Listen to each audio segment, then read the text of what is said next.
అభ్యర్థులను పెట్టి మీ కేంద్ర మంత్రులు చాలా ఎడమెంట్గా సమాధానం చెబుతుంటారు పార్లమెంట్లో కానీ బయట కానీ. అసలు ఏమాత్రం ఇష్టం లేని అశ్విని వైష్ణవ్ గారు వచ్చి దీని మీద మాట్లాడటానికి ముందుకు వస్తారు. అక్కడ ఆర్థిక మంత్రి నిర్మలా సీతారామన్ గారు మొదలెడితే చాలు డిజిన్వెస్ట్మెంట్లో ఎప్పుడో అనుకున్నాం కదా అని మొదలెడతారు. ఆవిడ రాష్ట్రంలో ఉన్న బ్యాంకుల పేర్లు మార్చరు, మన రాష్ట్రానికి వచ్చేటికి మార్చేస్తుంటారు. ఏందో ఆ లెక్కలు ఏంటి మీ లెక్కలు? మిమ్మల్ని జనం ఎందుకు ఆదరించాలి చెప్పండి అసలు? నమస్తే వాసుదేవ్ గారు, అలాగే మిత్రులు పెద్దలు కూడా, మిగతా వాళ్ళందరూ కూడా. ఇప్పుడు ఈ శివశంకర్ గారు చెప్పింది పూర్తిగా అంటే ఆ ఏరియాకి ఆయన ఏం కావాలని ఖచ్చితంగా చెప్పచ్చు.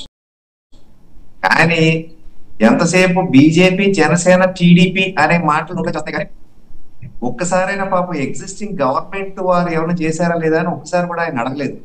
5 ఏళ్లలో పాలన స్టేట్ గవర్నమెంట్ ఉందని మరి ఆయన మర్చిపోయేదేమో నాకు అర్థం అవట్లేదు. ఎందుకంటే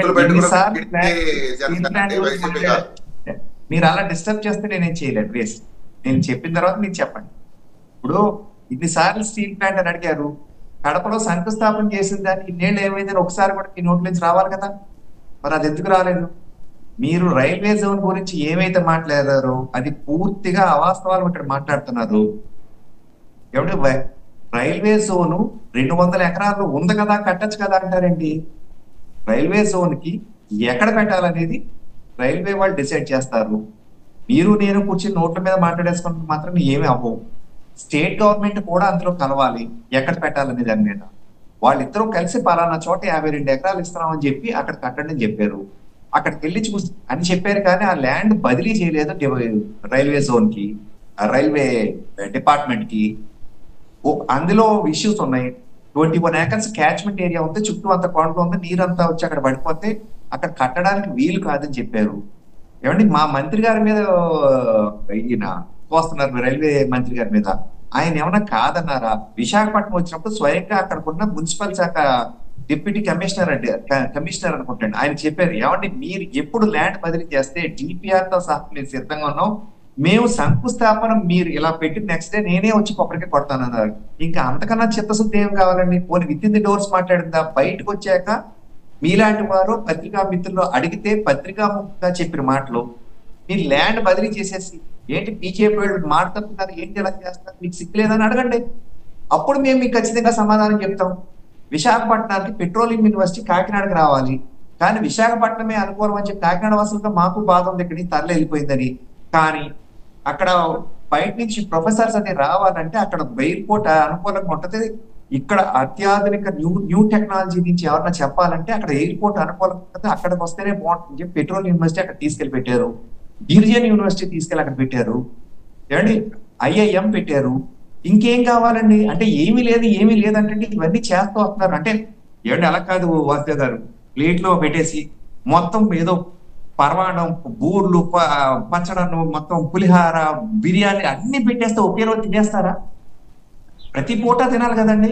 ఇప్పుడు దాకా అన్ని చేశారు కదా. వైజాగ్ స్మార్ట్ సిటీ ఇచ్చారు కదా. స్మార్ట్ సిటీకి ఎన్ని వేల కోట్లు అక్కడ ఖర్చు పెట్టారో మీకు ఏమైనా లెక్కలు తెలుసా? ఊరికి అన్ని మీరు ఏమేమి కావాలో అడగండి. ఏమి ఇవ్వలేదు, ఇది ఇస్తా అన్నారు, ఇవ్వలేదని అడగండి. అంతేగాని అన్ని ఇవ్వలేదంటే మాత్రం ఇది అవాస్తవం. ఆయన అన్ని అడగట్లా, రెండే అడుగుతున్నారు రామ్ కుమార్ గారు. ఆయన అన్ని అడగట్లా, రెండిటి గురించే మాట్లాడుతున్నారు ఆయన. కాదండి, అంటే ఏమీ ఇవ్వలేదని ఊరికి బ్లేమ్ చేయాలి, వీళ్ళని బ్లేమ్ చేయాలి. ఆయన north Andhra development forum convener గా ఆయన ఇంట్రెస్ట్ ఆ 2 అంశాలే, వాటి గురించి ఆయన అడుగుతున్నారు. ఇప్పుడు రైల్వే జోన్ కి నేను క్లారిటీ ఇచ్చానా లేదా మీకు? మొన్న ఇంకోటి విశాఖ ఉక్కు అన్నారు, దానికి కూడా మొన్న ఇన్స్టిట్యూషన్స్ అన్నిటికీ కూడా ఫైల్స్ కదిలి ఈ ఒక్కదానికి ఆగింది. ఏం చేస్తున్నాం దానికి క్లారిటీ వచ్చాక దానికి కూడా సమాధానం చెప్తారు. ఆ లోకల్ లీడర్స్ అడిగితే ఇంకా ఖచ్చితంగా ఇన్ డెప్త్ చెప్తారు. కానీ ఫైల్ ఆగిందనే విషయం వాస్తవం, అది కూడా తెలుసు. నేను ఆయన అదే అన్నాను, మీ ఏరియాకి ఏం కావాలో మీ ఏరియా ఖచ్చితంగా మీరు అడిగే హక్కు మీకు ఉంది, దానికి సమాధానం. కానీ రైల్వే జోన్ గురించి మాత్రం పూర్తిగా అవాస్తవాలు మాట్లాడమాట. ఇది మాత్రం నేను చెప్పిందే నిజం. మీరు సరే ఆయనకు ఫారం తరపున్నారు కదా, రేపో ఎల్లుండో నెల తర్వాత నెలలో వెళ్ళి ల్యాండ్ బదిలీ చేయించమనండి. బదిలీ చేయమని అడగాల్సిన బాధ్యత కేంద్రంలో ఉన్న ఎన్డీఏ ప్రభుత్వానికి లేదా? విశాఖపట్నంలో ఉన్న శివశంకరరావు లేకపోతే కృష్ణాంజనేయులు గారు ఇద్దరు లెటర్లు రాసి అడగాలి. కేంద్రంలో ఉన్న ప్రభుత్వం అడుగుతున్నారు, విశాఖపట్నంలో ఉన్న మా నాయకులు అడుగుతున్నారు. అక్కడ ఇష్యూ ఉందని వాళ్ళకు తెలుసు. పోనీ వాళ్ళిద్దరిని మినిస్టర్ గారు అక్కడ విశాఖ మున్సిపల్ కమిషనర్ గారు ఇద్దరు ఎదురుబోతులు వచ్చారు కదా. ఒకటి క్లియర్ అండి, ఒరిస్సా ఇంట్రెస్ట్ని కాపాడటానికి ఒకటి రామ్ కుమార్ గారు పార్టీగా మీ లైన్ ఒకటండి కాదంటలా, కానీ ఒరిస్సా రాష్ట్రానికి చెందిన అశ్విని వైష్ణవ్ ఆయన ఆ రాష్ట్ర ప్రయోజనాలు కాపాడుకోవడానికి ప్రయత్నిస్తుంటే మీరు పార్టీలో మాట్లాడాలి, ఆయన పిలిపించి మాట్లాడాలి, ఈ రకంగా యూ షుడ్ నాట్ డూ అని చెప్పాలి మీ హెడ్ క్వార్టర్స్. మీరు నిమ్మకుంటే ఎట్లాగా, అలా నిమ్మలం కూర్చుంటే ఎట్లా?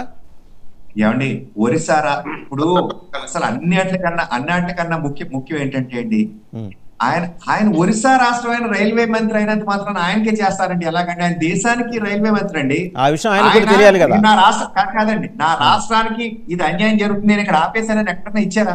ఈయన ఇందాక ఒక రాజకీయ వ్యాఖ్యలు చేశారు, ప్రజలకు ఇది ఇలాగే నాకు వినిపిస్తుందనో లేకపోతే అక్కడ ఏదో చెప్తున్నారనో. అసలు ఇవన్నీ తప్పుడు మాటలండి. ఆయన ఎవరు చెప్పారు చెప్పండి? ఇక్కడ